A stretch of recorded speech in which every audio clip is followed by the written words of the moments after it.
আয়াত ১২৩ ইয়া আইয়ুহাল্লাযীনা আমানু কাতিলুল্লাযীনা ইয়ালুনাকুম মিনাল কুফফারি ওয়ালিয়াজিদু ফীকুম গিলযাতান ওয়া'লামু আন্নাল্লাহা মা'আল মুত্তাকীন। অনুবাদ: হে ঈমানদারগণ, কাফেরদের মধ্যে যারা তোমাদের কাছাকাছি তাদের সাথে যুদ্ধ করো এবং তারা যেন তোমাদের মধ্যে কঠোরতা দেখতে পায়, আর জেনে রাখো নিশ্চয় আল্লাহ মুত্তাকিদের সাথে আছেন। তাফসীর। ১ নং ফুটনোটের বিবরণ। এ আয়াতসমূহে কোন নিয়মে কাফেরদের সাথে জিহাদ করা হবে তা জানিয়ে দেওয়া হচ্ছে। আয়াতে বলা হচ্ছে যে কাফেরদের মধ্যে যারা তোমাদের নিকটবর্তী প্রথমে তাদের সাথে জিহাদ করবে। এখানে নিকট বলতে নিকট অবস্থান এবং নিকট সম্পর্ক এ দুরকমের হতে পারে।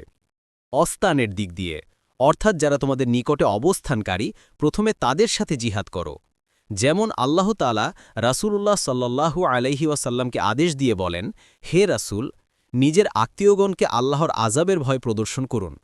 সূরা আশ-শুআরা এর ২১৪ নং আয়াত।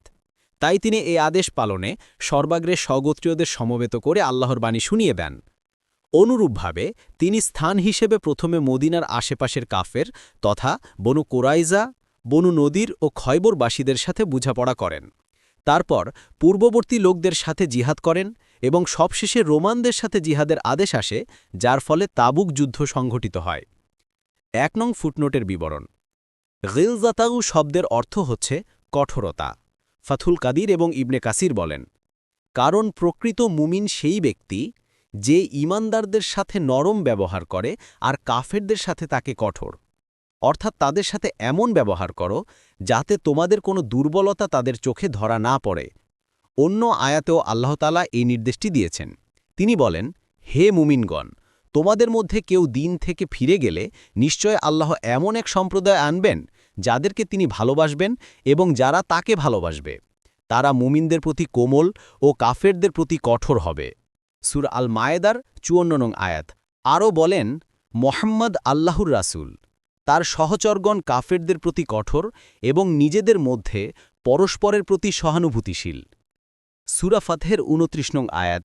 এবং হে নবী, কাফের ও মুনাফিকদের বিরুদ্ধে জিহাদ করুন এবং তাদের প্রতি কঠোর হন। সূরা তাওবা অথবা সূরা আত-তাহরিমের ৯ নং আয়াত।